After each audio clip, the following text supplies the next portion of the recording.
사랑하는 성도 여러분, 오늘 우리 오후 예배 말씀입니다. 오늘 오후 예배는 마태복음 21장 1절로부터 11절에 있는 말씀입니다. 마태복음 21장 1절로부터 11절까지. 자, 우리 같이 함께 봉독합니다. 그들이 예루살렘에 가까이 가서 감람산 벳바게에 이르렀을 때에 예수께서 두 제자를 보내시며 이르시되 너희는 맞은편 마을로 가라. 그리하면 곧 매인 나귀와 나귀 새끼가 함께 있는 것을 보리니 풀어 내게로 끌어오라. 만일 누가 무슨 말을 하거든 주가 쓰시겠다 하라. 그리하면 즉시 보내리라 하시니 이는 선지자를 통하여 하신 말씀을 이루려 하심이라. 일러스되 시온 딸에게 이르기를 내 왕이 내게 임하나니 그는 겸손하여 나귀 곧 멍에에 매는 짐승의 새끼를 탔도다 하라 하였느니라. 제자들이 가서 예수께서 명하신 대로 하여 나귀와 나귀 새끼를 끌고 와서 자기들의 겉옷을 그 위에 얹음에 예수께서 그 위에 타시니 무리의 대다수는 그들의 겉옷을 길에 펴고 다른 이들은 나무 가지를 베어 길에 펴고 앞에서 가고 뒤에서 따르는 무리가 소리 높여 이르되 호산나 다윗의 자손이여 찬송하리로다. 주의 이름으로 오시는 이여 가장 높은 곳에서 호산나 하더라. 예수께서 예루살렘에 들어가시니 온 성이 소동하여 이르되 이는 누구냐 하거늘 무리가 이르되 갈릴리 나사렛에서 나온 선지자 예수라 하니라. 아멘. 자, 오늘 저희들이 봉독한 말씀을 통하여서 오늘 본문에 나오는 대로 겸손한 왕 예수님이라는 제목으로 같이 말씀의 은혜를 나눠보고자 합니다. 오늘 본장은 그리스도의 생에 있어서 절정에 다다라는 그런 부분이라고 할 수 있습니다. 그리고 오늘 이 말씀 이후부터 고난주간의 이야기가 전개되어집니다. 특별히 오늘 본문은 고난주간의 첫 날인 주일날에 이루어진 사건입니다. 구속주이시면서 메시아로 세상에 오신 예수님이 예루살렘에 입성하시는 종료 주일이죠. 예수님의 예루살렘 입성을 다름으로 인하여서 이제 예수님이 다윗의 자손으로 오셨는데 그가 만왕의 왕이요 또 만주의 주이십니다. 그러나 세상이 말하는 솔로몬 자손의 왕으로 등극하는 것이 아니라 많은 백성을 위하여 고난을 받고 자신의 목숨을 대속물로 주기 위하여 이제 예루살렘에 올라가는 것입니다. 예수님께서는 온 우주의 왕이시고 또한 유대인의 왕으로 예루살렘에 가시기도 했습니다.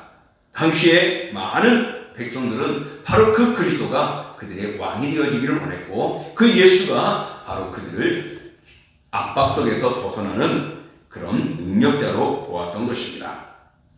그러나 오늘 본문의 내용은 앞서 말한 대로 정말 예수님이 모든 이 땅에 오신 것의 절정에 이르는 순간입니다. 바로 그분이 그동안에는 당신 자신을 숨겨왔던 내가 이제 메시아이고 만왕의 왕임을 선포하는 순간입니다. 지금까지는 자신의 메시아 되심을 숨겨왔습니다.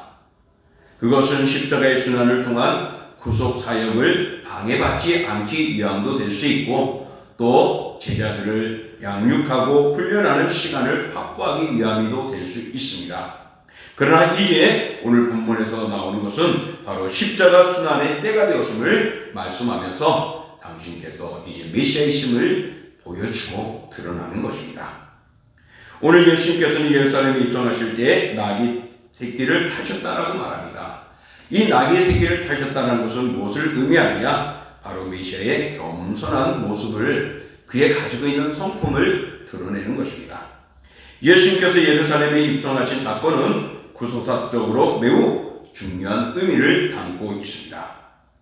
그렇기 때문에 예수님이 예루살렘에 입성하시는 것은 승리의 입성이다라고도 불려집니다. 이 사건은 스가랴 9장 9절에 예언되어져 있는 말씀을 정확하게 신속하게 성취되어진 말씀입니다. 예수님께서 메시아이심을 공개적으로 입증하는 그런 모습이죠. 지금까지는 당신이 메시아이심을 숨기셨습니다. 분명히 오늘 이 시간에는 그러나 내가 메시아의 담을 밝히고자 예루살렘에 입성하며 환영을 받는 것입니다. 이 입성으로 꼭 일주일 후에는 예수님이 부활 승리를 예견하는 그런 매우 중요한 의미를 담고 있습니다. 이런 엄청난 의미를 가지고 있음에도 불구하고 예수님의 입성은 정말 화려하고 놀라운 모습은 아니었습니다. 예수님은 화려한 마차나 건장한 말이 아닌 나귀 새끼를 탔다고 말합니다. 예수님께서 행하신 일은 바로 구약 성경 예언대로 이루기 위함이다라고요. 그러므로 예수님이 등장하시는 것은 당시에 환영하는 인파들의 그 마음과 하나님의 뜻과는 달랐습니다. 오늘 겸손하여로 번역된 포라우스는 온유하다는 뜻도 담겨져 있습니다. 그러므로 겸손하다, 온유하다, 유순하다 이런 모습은 바로 예수님의 성품을 드러냅니다. 그러므로서 예루살렘에 입성하며 나귀 새끼를 타신 것은 예수님이 어떤 분인가 드러내는 것이죠. 겸손하고 온유한 분이라는 것입니다. 당시 유대 민족은 로마의 압제와 기득권을 횡포해서 건져내는 그 메시아를 바라봤습니다. 정치적인 메시아, 군사적인 메시아, 권력의 메시아를 바라보았던 것입니다. 하지만 성경은 어떻게 해요? 겸손한, 온유한, 자비한 그런 예수님으로서 군림하는 어떤 왕권의 세상의 권력의 왕이 아니라 온순하고 자비하고 겸손한 평화의 왕으로 보여주시는 것입니다. 그분은 초라하기만 한 왕의 행차의 모습은 정말 당시에 그들이 강한 의지를 가진 왕이 아니라 겸손한 왕, 평화의 왕으로 그들에게 오시고자 하는 것입니다. 그러므로 예수님은 겸손이신 그분은 우리를 위해 얼마나 자신을 낮추고 낮추셨는지를 보여주기에 충분한 모습이 나귀 새끼를 타고 왔다는 그 모습에서 발견되었습니다. 그러므로 예수님은 말씀대로 예언대로 성취하기 위하여서 나귀 새끼를 타셨고, 나귀 새끼를 타신 것은 군사력이나 어떤 전쟁이나 왕권을 가지고 오는 그런 모습이 아니라 겸손하고 낮은 모습으로 평화의 상징으로 오신 왕임을 드러냅니다. 당시에 예수님이 예루살렘 입성하시기 전에 오늘 2절부터 6절에 보면요, 제자들에게, 두 제자들에게 말합니다. 무엇이라고 말했느냐? 메인 나귀와 나귀 새끼를 풀어 끌어오라라고 말씀합니다. 두 제자에게 맞은편 마을로 가서 나귀와 나귀 새끼를 끌어오라고 명령하시는 것입니다. 오늘 예수님께서 명령하신 대로 두 제자는 어떻게 해요? 순행합니다. 그래서 명령하신 대로 그들은 하였다라고 말합니다. 이 하였다라는 헬라어 단어로는 포이엔 산테스라 그럽니다. 이것은 보이오라는 현재 분사로서 행하다, 지키다라는 것입니다. 예수님의 말씀, 명령에 그들은 행하고 지켰습니다. 반항할 것이 아니었죠. 왜? 그분의 권위에 그들은 순종한 것입니다.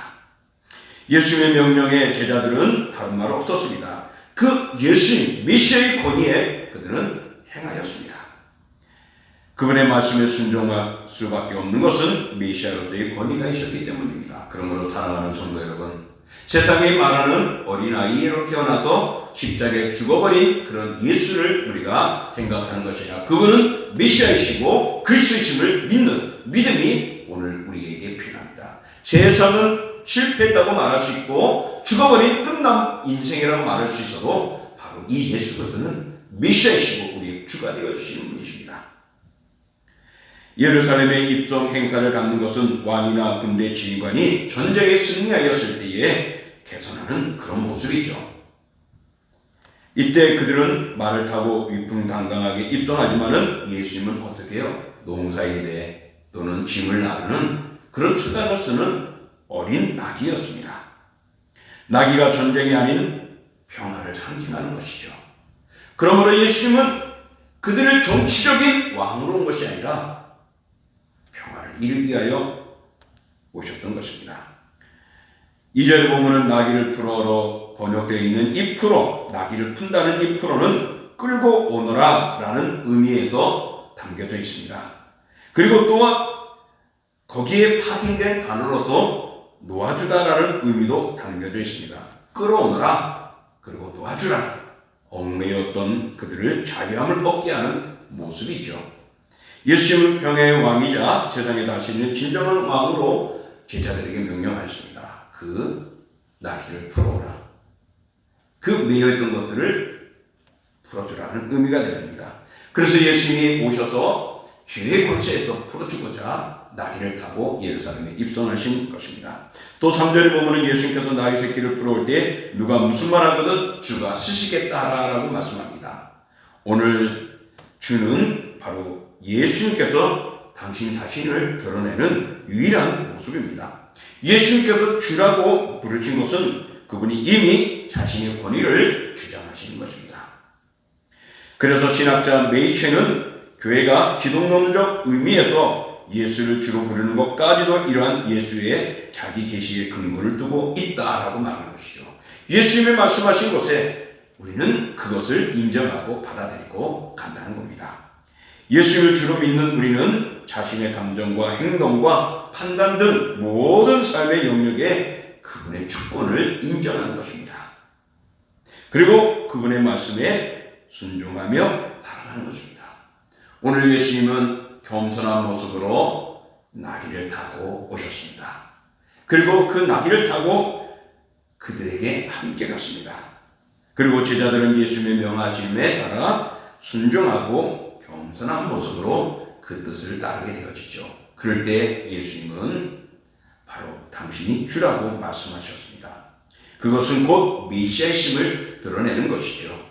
그러므로 겸손의 왕이신 예수님은 낮아지고 낮아진 모습이었고, 그리고 당신께서는 어떤 강한 모습이 아니라 내가 이제 세상의 권력을 이끄는 정치적인 왕이 아니라 정말 성경이 말씀하는 너희들이 기다리고 있는 메시아이심을 보여주고 있습니다. 그러므로 겸손의 왕이신 예수님은 낮아지셨고 그리고 메시아로서 주로서 이 땅에 오셨습니다.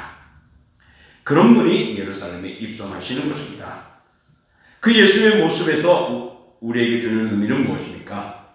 오늘 7절부터 11절 사이에 살펴보면 특별히 그리스도와 함께 영광을 얻고자 하면 우리도 고난에 동참해야 된다는 것을 교훈해 주고 있습니다. 예수님이 예루살렘에 가실 때 당시에 7절, 8절에 보면은 사람들이 어떻게 했죠? 겉옷을 벗어서 그 가는 나귀 앞에 깔아놓았다라고 말합니다. 그리고 종려나무 가지를 흔들어서 예수님을 환영했다고 합니다. 이것은 다시 말하면은 예수님을 왕으로 영접하는 행위입니다. 무리들은 예수님을 다윗의 자손과 주의 이름으로 오시는 이로 그들은 불렀습니다. 그래서 9절에 다윗의 자손으로서 주의 이름으로 오신 이여 하고 호산나 찬양을 했던 것입니다. 바로 이것은 이사야 시편 118편 26절의 말씀에 유래되어 있습니다. 이 모두 메시아를 가리키는 말이죠. 그러므로 그들은 겉옷을 벗고 종려가지를 흔들며 예수를 환영함으로 예수님의 왕이심을 증거하였고 또 주의 다윗의 자손과 주의 이름으로 오신다고 그들이 호산나 찬양을 했을 때는 바로 그들이 기다리는 메시아를 의미하고 있습니다. 이렇게 군중이 예수님의 메시아를 인정했다는 의미가 되어집니다. 무리들은 고난에 처한 백성이 왕께 도움을 청하는 그런 간구하는 모습으로 예수님을 찬양합니다. 예수님을 노래합니다. 그럴 때 예루살렘이 어떻게 해요? 오늘 10절에 보면 온 성이 소동하였다라고 말합니다. 온 성이 소동하였다. 여러분 언제 들어본 일이 없나요? 바로 예수님이 태어나는 당시에 헤롯에 있을 때에 유대인의 왕이 어디서 태어나느냐고 동방박사들이 물을 때 온 성이 예루살렘이 소동하였다고 그랬습니다. 오늘 여기서도 그분이 예루살렘 입성할 때에 온 성이 소동하였다고 말합니다. 이 소동하였다는 것 에세이스테라고 하는데 그 원형은 세이오입니다. 바로 이것은요 지진으로 땅이 막 흔들리는 그러한 묘사에 쓰는 단어입니다. 그러니까 예수님이 예루살렘에 입성하실 때에 온 백성들이 예수님을 맞이하는 모습이 정말 예루살렘을 혼동하고 흔들릴 만큼 엄청 끝난 모습이었음을 알려주고 있습니다. 이는 예수님이 정치적인 메시아로 해방시켜줄 것이라는 백성들의 기대감 그리고 외침의 모습입니다. 이제 우리는 승리하고 해방한다. 자유를 얻을 것이고 기쁨을 만끽하시다는 그런 모습으로 예수님을 환영하고 환영했죠. 하지만은 예수님은 어떤 분이었다고요? 당신이 십자가에 내어놓고자 온 것이에요. 그게 바로 메시아이시거든요. 그러니 저들이 원하는 것과는 반대의 모습이었지만은 초라하게 보였지만은 그러나 예수님은 차후에는 그 십자가에 들으시지만은 일주일에 어떻게 해요? 부활하시잖아요. 이 예루살렘에 입성함으로 7일 후에 예수님은 부활하십니다. 그 위대함의 영광을 이제 예수를 믿는 모든 자들이 차지하게 될 것인데 그러기 전에 먼저 우리는 고난도 함께 해야 한다는 것입니다.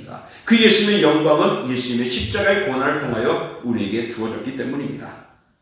그래서 로마서 8장 16절부터 18절에 보면은요, 성령이 친히 우리의 영과 더불어 우리가 하나님의 자녀인 것을 증언하시나니 자녀이면 또한 상속자 곧 하나님의 상속자요 그리스도와 함께 한 상속자니 우리가 그와 함께 영광을 받기 위하여 고난도 함께 받아야 할 것이니라. 생각하는 건데 현재의 고난은 장차 우리에게 나타날 영광과 비교할 수 없도다 말합니다. 우리가 예수님을 환영하고 맞이하는 것은 그분이 왕이기 때문에 당시에 그들은 환영했습니다. 그러나 성경은 바로 우리를 죄에서 구원하실 메시아심을 말하고 그가 죽음의 승리를 이루고 부활하실 분이십니다. 그런 승리와 영광, 그 하나님의 나라에 들어갈 그 영광을 우리가 생각한다면 예수님처럼 이 땅에 우리도 고난을 당하고 또한 그 길을 걸어가야 한다는 것입니다. 그럴 때 하나님께서는 영광 받으실 것이고 그 고난에 함께 참여할 때 장차 받을 놀라운 역사가 우리에게 기다리고 있다라고 로마서 8장은 말하고 있는 것입니다. 따라서 주를 위한 고난과 핍박과 영적 싸움의 수고는 합당하게 받으면 장차 만왕의 왕이요 이제 심판주로 오실 재림 예수 그리스도께서 우리를 인정하시고 평안과 위로와 수고와 그 초소를 우리에게 주실 것입니다. 그런 영광을 바라보며 살아가는 성도 여러분, 예수를 믿는다면 어려움을 당하더라도 감사하시고 또 힘들더라도 우리 주님의 십자가를 생각하며 가야 할 줄 믿습니다. 이제 말씀을 정리합니다. 예수님이 예루살렘에 입성하실 때 온 백성들은 호산나 하면서 환영했습니다. 이 호산나는 바로 우리를 구원하옵소서라는 것입니다. 그러므로 구원에 대한 간구, 기원에 대한 찬양과 기쁨의 환호입니다. 이제 우리가 예수님, 당신이 이 땅에 예루살렘에 오심으로 이 수도에서 당신이 왕권을 가지시고 우리를 해방시켜 주시고 저 억압에서 벗어나게 해주십시오 라고 외쳤던 것입니다. 정말 그들은 자유롭기를 원했고 죄악에서 벗어나기를 원하고 삶의 문제, 배고픔에 대해서 해결받기를 원하고 그리고 질병의 문제와 또한 고통의 문제에서 해결받기를 원하여 예수님을 선지자라고 외치며 능력으로 그분을 맞이하고 있는 것입니다. 그분의 능력, 그분의 역사, 그분을 선지자라고 외치면서 말입니다. 하지만은 그들의 기대감과는 멀어진 예수님의 모습입니다. 이제 이 예수님이 예루살렘에 입성하심으로 인하여서 부활하기 전까지 예수님의 모습을 보면 처참합니다. 그 광경을 본 사람들 어떻게 해요? 예수님을 십자가에 못 박아 내어놓게 하죠. 세상은 이렇게 자기의 마음과 맞지 않으면 버리는 것을 볼 수가 있죠. 그러나 여러분, 예수님은 우리의 마음에 맞는 분이 아니고 우리가 예수님의 마음에 맞춰 나가는 신앙인으로서 살아가야 합니다. 예수님은 우리의 구주이십니다. 날 부유하게 하고 강건하게 하고 건강하게 하는 분이 아니라 예수님은 구세주시고 우리의 주이기 때문에 예수님을 위하여서 우리의 죄를 용서받고 우리가 깨끗함을 받을 때 온전해질 수 있고 그 영생의 기쁨에 들어가게 되고 예비한 나라에 들어가게 되는 것입니다. 그러므로 예수님은 이 땅에 오신 목적은 겸손한 모습이었습니다. 나귀를 타고 오셨고 그리고 또한 메시아로 주로 이 땅에 오셨고 그리고 고난을 통하여 영광받게 하기 위한 것입니다. 이것이 겸손한 왕 바로 예수님을 통하여 우리에게 보여주고 있습니다. 그러므로 예수님이 예루살렘에 입성하시는 모습 겸손한 왕이요 화평의 왕으로 오셨음을 보여주고 있습니다. 바로 이러한 예수님을 우리는 바라보며 믿음의 뜻을 갖추고 나가는 우리들 역시 우리들에게도 어려움이 있고 신앙의 환란이 올 수 있지만 장차 받을 영광을 바라보면서 우리도 겸손하고 순종하는 삶을 살아가야 할 것입니다. 사랑하는 성도 여러분, 우리 예수님의 겸손한 모습 바로 이 고난주간을 통하여서 우리의 마음에 묵상하며 우리도 겸손할 수 있고 또 예수님을 더 따르고 그 말씀에 순종하며 나아감으로 예수님이 우리의 주이심을 고백할 수 있는 우리 모두가 되기를 주님의 이름으로 축복합니다. 기도합니다. 존귀하고 거룩한 주 하나님 아버지 감사합니다. 참으로 주님이 이 땅에 오셔서 우리의 주가 되어주셨고 또 만왕의 왕이 되었습니다. 그러나 예수님은 그것이 어떤 군사적이고 명예적이고 권력적으로 오고자 한 것이 아니라 우리를 죄에서 구원하여 주시고 억압받는 그런 악의 역사 속에서 던지고 해방하여 하나님의 백성이 되기 위하여서 하나님과의 관계를 소통하기 위하여서 오셨습니다. 바로 그분은 고난의 십자가를 지셨죠. 그 십자가가 지고자 공생에 시작하는 그 모습에 예수님께서는 그 절정에 이르는 예루살렘에 입성하는 장면이 오늘 내용이었습니다. 바로 그분이 입성할 때에 제자들이 예수님의 말씀에 순종하였고 그 나귀를 타고 예수님이 입성할 때 바로 그분이 낮아진 모습, 정말 평화의 왕이요 겸손의 모습으로 입성하셨습니다. 그리고는 주가 쓰시겠다고 당신을 주로 말하며 메시아이심을 찬양합니다. 또 많은 백성들이 호산나 다윗의 자손 예수여라고 그리스도의 이름으로는 예수여라고 말하는 그 모습에서 예수님이 누구인가를 찬양하게 합니다.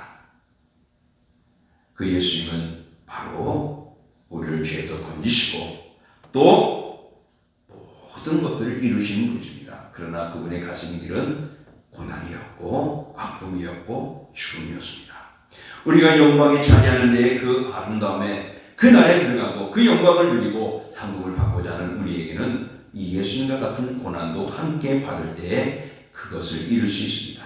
그러므로 우리가 살아가는 삶이 어렵고 신앙생활이 때로는 힘들 수도 있고 핍박을 받고 조롱을 당하고 멸시를 받을 수 있어도 장차 받을 그 영광, 그 위로, 그 상급, 그 천국의 초소를 생각하면서 인내하고 견디며 겸손한 삶으로 우리 주님을 따르는 저희들 되게 하여 주옵소서. 이제는 우리 주 예수 그리스도의 은혜와 그 아들이 땅에 내어주신 하나님의 그 크신 사랑하심과 성령의 역사와 인도와 교제와 교통하심이 오늘 예루살렘에 입성하심으로써 예수님이 모든 태속의 역사를 이루고 고난의 십자가를 지고자 하시는 그 아름다움, 세상은 왕으로 권력자로 모셨지만은 예수님은 평화의 왕으로 겸손의 왕으로 입성하셨습니다. 그러므로 이 고난 주간에 저희들이 예수님을 다시 한번 묵상하며 더 그 고난을 생각하며 믿음으로 오는 이 고난을 감사하며 살아가는 한 주간이 되는 저희들 되게 하시고 그 고난 속에 그 묵상 속에서 승리하는 사랑하는 자녀들 그들의 믿음이 되기를 원합니다. 그러므로 그들의 믿음과 신앙과 삶과 영혼 위에 가정 위에 일터 위에 산업 위에 그리고 함께하는 우리 동신교회와 동문회와 서울성경신학대학원 대학교와 총회 위에 주님 오시는 그날까지 영원히 함께 하시기를 축원하옵나이다.